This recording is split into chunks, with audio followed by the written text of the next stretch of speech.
3월 16일 새벽기도 하나님 앞에 드리겠습니다. 사도신경으로 신앙 고백하실까요? 나는 전능하신 아버지 하나님, 천지의 창조주를 믿습니다. 나는 그의 유일하신 아들, 우리 주 예수 그리스도를 믿습니다. 그는 성령으로 잉태되어 동정녀 마리아에게서 나시고 본디오 빌라도에게 고난을 받아 십자가에 못 박혀 죽으시고 장사된 지 사흘 만에 죽은 자 가운데서 다시 살아나셨으며 하늘에 오르시어 전능하신 아버지 하나님 우편에 앉아 계시다가 거기로부터 살아있는 자와 죽은 자를 심판하러 오십니다. 나는 성령을 믿으며 거룩한 공교회와 성도의 교제와 죄를 용서받는 것과 몸의 부활과 영생을 믿습니다. 아멘. 406장 찬송하겠습니다. 찬송가 406장.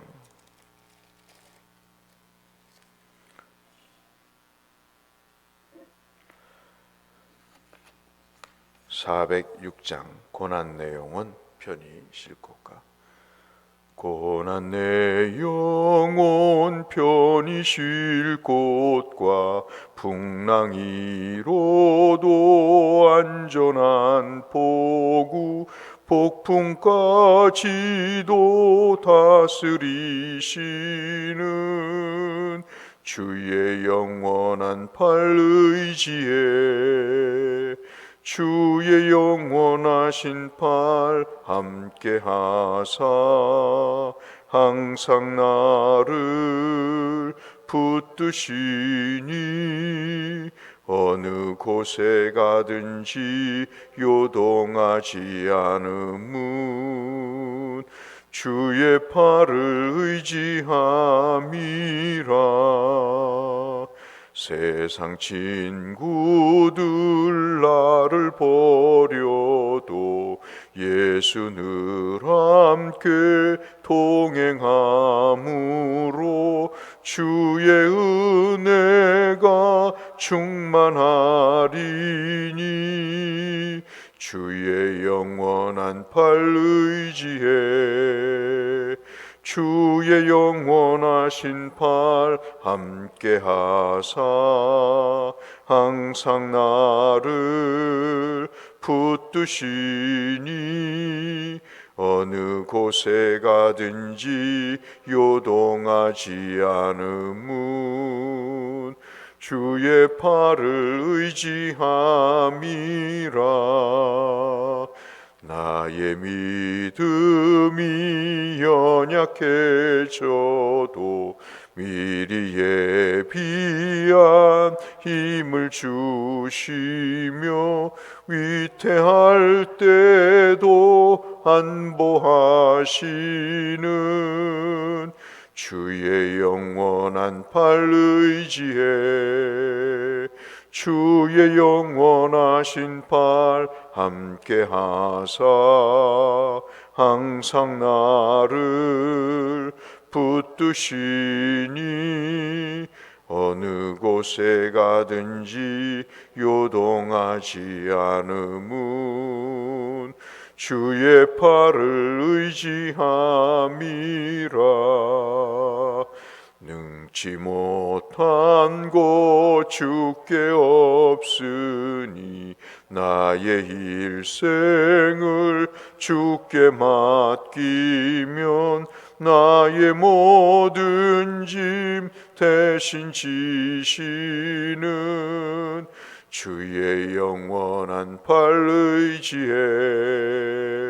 주의 영원하신 팔 함께 하사 항상 나를 붙드시니 어느 곳에 가든지 요동하지 않음은 주의 팔을 의지함이라.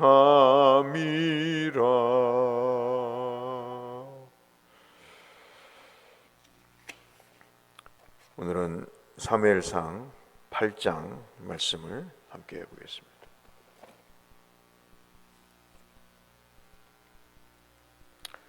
사무엘상 8장 1절에서 9절의 말씀. 구약성경 419쪽에 있는 내용을 보겠습니다. 오늘 성경 통독 범위는 사무엘상 8장부터 10장까지입니다. 사무엘상 8장 1절부터 9절까지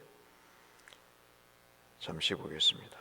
사무엘이 늙음에 그의 아들들을 이스라엘 사사로 삼으니 장자의 이름은 요엘이요 차자의 이름은 아비야라.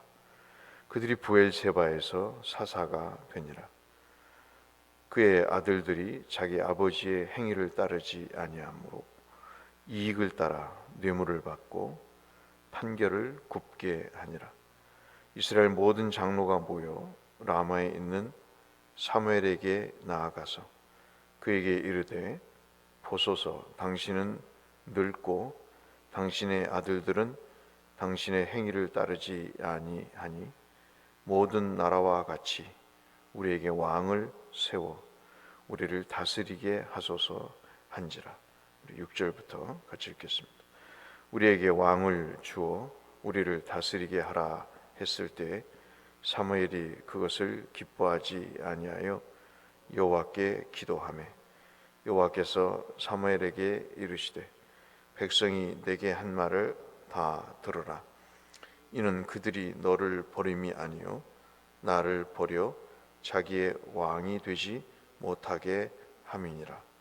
내가 그들의 애굽에서 인도하여 낸 날부터 오늘까지 그들이 모든 행사로 나를 버리고 다른 신들을 섬김같이 내게도 그리하는도다.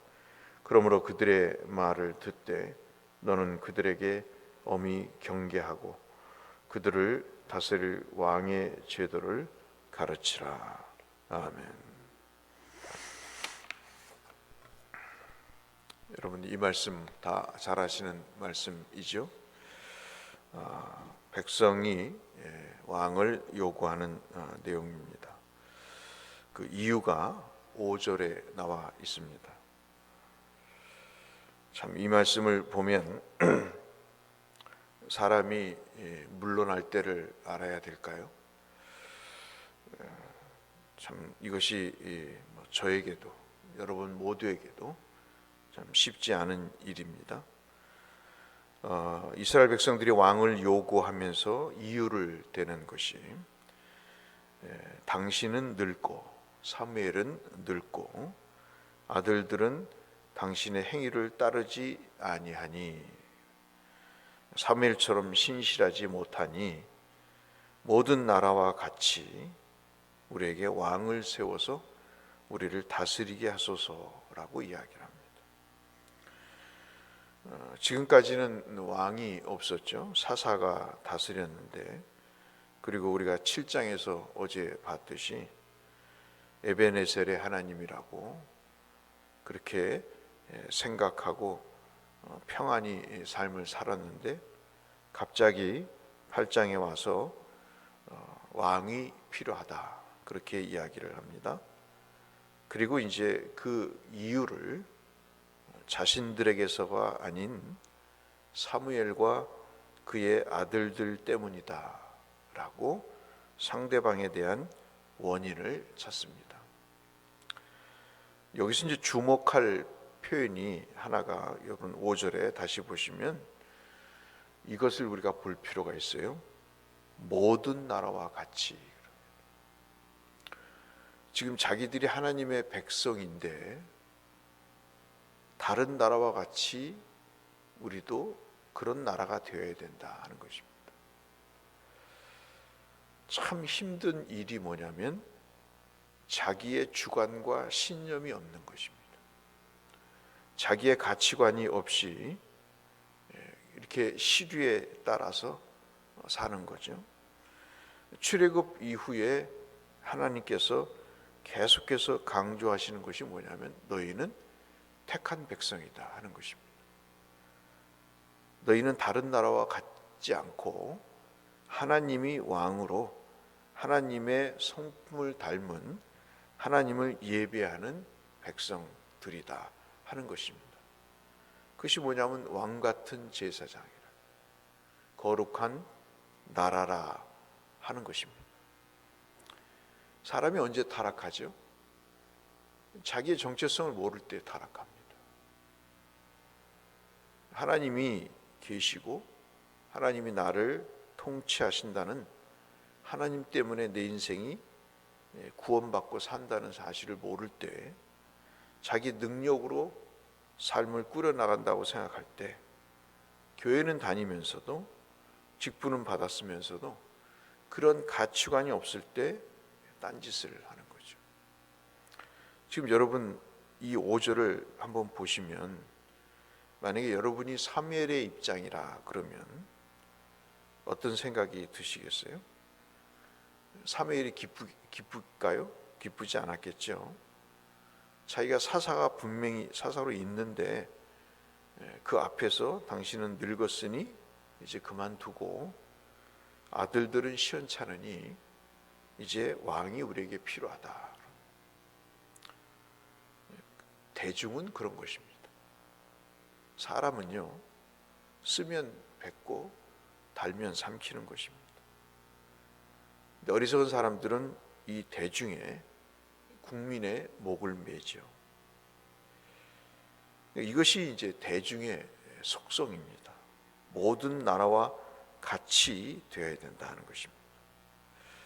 그래서 우리가 이 본문을 통해서 살펴볼 수 있는 것은, 나는 도대체 누군가 하는 것입니다.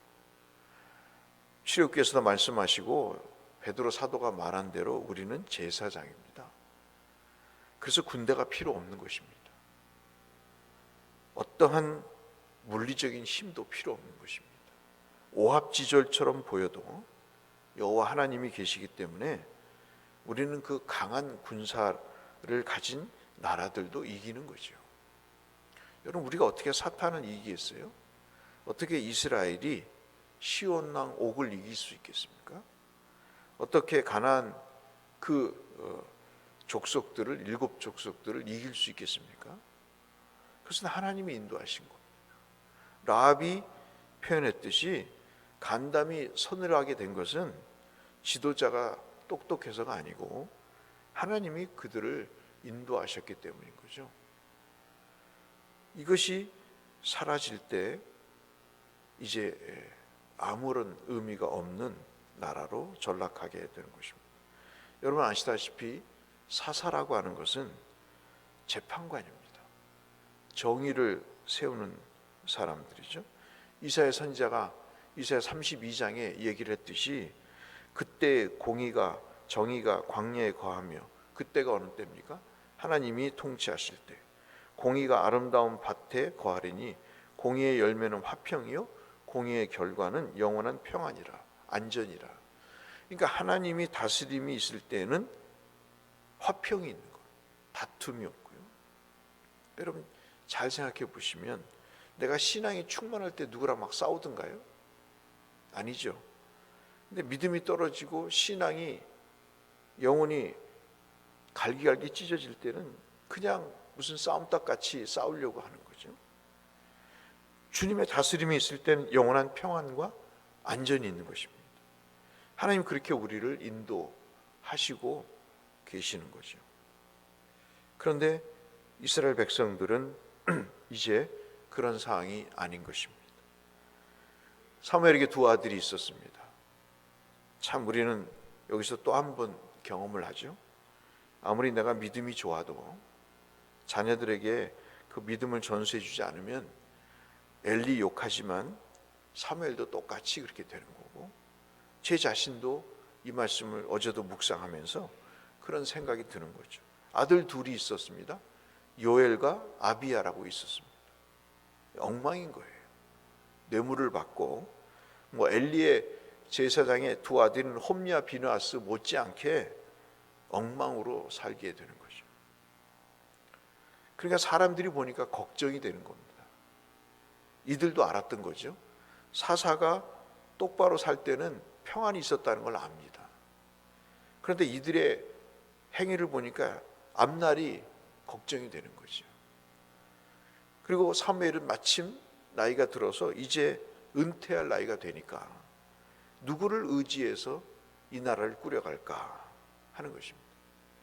여러분, 우리가 생각할 때 대중들은 그 정도의 수준에서 사는 겁니다. 그러니까 자기네 안전을 도모하는 일 외에는 더 이상의 어떤 수준을 요구하지를 않습니다. 그저 평안하고 안전하면 되는 겁니다. 그럼 그렇지 않나요? 그 이상의 내가 분발해서 내가 요엘이나 아비야가 저렇게 사니 내가 하나님의 백성으로 나라도 좀 똑바로 살아서 하나님이 나를 보시고 의인을 찾듯이, 어제 우리가 수예배 때 봤듯이 창세기 18장에서 하나님이 의인을 찾으신다 생각하고 나라도 믿음을 분발해서 살아야 되겠다는 생각을 하면 좋은데, 항상 평안과 안전만을 추구하고 그것은 나로부터 시작된다는 생각을 갖지 않고 누가 있어야 된다는 것. 신앙은 수동적인 것이 되어서는 안 됩니다. 신앙은 하나님으로부터 시작이 돼야 됩니다. 사사가 요엘이나 아비야가 이 정도 됐으면 국민 누구 하나가 내가 하나님 앞에 세워야 되겠다, 살아야 되겠다, 온전한 믿음을 세워가야 되겠다는 생각이 필요할 텐데 그러지를 못합니다. 7절 보시면 이 일에 대해서 하나님이 해석을 해 주십니다. 사무엘도 섭섭했겠죠? 기도를 합니다. 기도를 했더니 하나님이 응답을 주시는데 백성이 내게 한 말대로 해라. 이제는 하나님도 못 참는 거죠. 출애굽한 이후에 지금까지 하나님을 존중하지를 않은 겁니다. 금송아지 사건부터 시작해서 그 전에 물이 없다, 먹을 것이 없다, 무덤이 없어서 광야에 몰아와서 죽이려고 이 출애굽을 작정을 하고 이렇게 이런 짓을 했냐부터 시작해서 거의 대부분의 시간을 불평과 불만으로 보낸 것이죠. 하나님도 제가 보기에는 지겨울 것 같아요. 그러니까 백성이 한 말대로 하라. 그들이 너를 버린 게 아니고 나를 버린 것이다. 그렇죠? 그렇게 해석을 해 줍니다. 그들의 말을 들으라는 게 무슨 말일까요?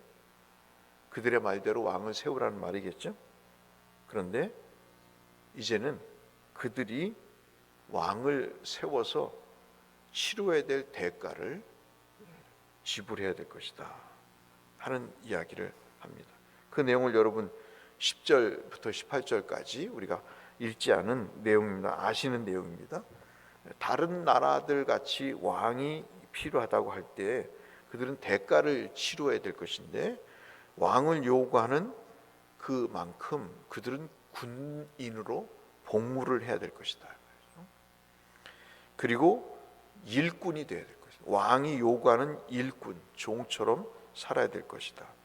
세금을 납부해야 될 것이다. 그리고 언젠가는 그들이 택한 왕으로 말미암아 실패를 하고 그들이 부르짖게 될 것이다, 하나님께. 그럼에도 불구하고 하나님은 그들의 부르짖음에 응답하지 않을 것이다. 이것이 18절까지의 내용입니다. 우리에게 신앙생활에 있어서 무서운 게 그거지 않습니까? 하나님이 그냥 버려두시는 거예요. 갈 때까지 가는 것입니다.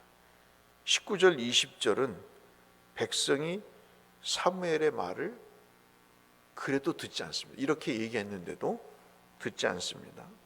그리고 이야기를 합니다. 똑같이 얘기를 합니다. 다시 우리에게 왕이 있어야 하느니. 그 얘기는 뭐죠? 시끄러우니 입 닫고 달라는 왕을 내놔라. 그 얘기를 19절에서 20절에 하는 것입니다. 똑같이 이야기하죠. 우리도 다른 나라들 같이 되어야 되겠다. 우리의 왕이 우리를 다스리고 우리 앞에 나가서 우리의 싸움을 싸워야 할 것이다. 우리입니다. 우리. 이기적이죠. 신앙은 온데가 때없고 세상 사람과 똑같은 말을 내뱉고 있습니다. 이 백성들이 사무엘을 통해서 왕의 제도를 듣고 그 왕의 제도의 폐단을 설명을 듣고도 똑같은 말로 반복을 하게 되는 것이죠. 그러자 22절에 하나님도 똑같은 말을 하십니다. 그들의 말을 들어 왕을 세우라고 사무엘에게 다시 이야기를 하십니다. 말씀을 정리하겠습니다. 앞서 우리는 5절에 이 왕을 세우는 일에 대한 이유를 확인했습니다. 우리는 다 늙죠. 언젠가는 주님이 불러가실 것입니다. 중요한 것은 남은 자녀들 문제입니다. 오늘 이 말씀을 왜 기록했을까 하는 것이죠. 물론 그들이 불신앙 때문에 하나님이 그들 마음에 왕이 되지 못하신 그 이유일 것입니다. 백성들은 남의 탓을 돌리지만 이 본문을 통해서 우리가 묵상할 수 있는 한 가지 사실이죠. 우리는 다 사사라는 말씀입니다. 저와 여러분은 영적인 사사입니다. 얼마 전에 작년에 설교를 했던 내용입니다. 저와 여러분은 영적인 사사입니다. 사사가 하나님 앞에 온전히 섰을 때 그 삶에 평안과 안전이 있다고, 화목이 있다고 말씀을 드렸습니다. 이사야 선지자의 표현인 것이죠. 그 내용을 불순종과 불순앙으로 점철될 때 그 민족이나 가정이나 그 공동체는 이러한 평안과 안전과 화목이 없는 것이죠. 오늘 이 8장의 말씀은 그것을 이야기하는 것입니다. 요엘을 욕할 필요도 없고 아비야를 험담할 필요도 없습니다. 오늘 우리가 사무엘처럼 되어야 되는 거죠. 하나님이 우리를 통해서 이 공동체를 그리고 우리 가정을 온전히 보존하실 만한 그러한 평가를 하실 만큼 그렇게 우리가 믿음의 삶을 살게 되는 것이죠. 오늘 저는 여러분과 함께 우리가 다시 한번 질문을 해야 될 필요가 있습니다. 나는 영적으로 사사의 역할을 하는가 하는 것이죠. 그것은 네 가지의 질문을 통해서 가능할 것입니다. 예수님이 진짜 내 인생의 주인이신가? 내 인생 전 영역에서 예수님이 주되심을 인정하는가? 하나님의 영광을 드러내는 삶을 살고 있는가? 양다리가 아닌 믿음의 길을 선택하며 걷고 있는가 하는 것입니다. 그런 내용들을 우리가 점검해 볼 때 오늘 이 말씀을 묵상하는 중요한 의미가 있다 하겠습니다. 하루를 사시면서 오늘도 하나님이 우리의 주인 되시고 왕이심을 고백하면서 그 하나님의 다스림과 그 뜻을 쫓아 살아가는 영적인 사사로서 이 하루를 살아가시는 저와 여러분 모두가 되시기를 이 말씀을 빌어 주의 이름으로 축원합니다. 거룩하신 하나님 아버지,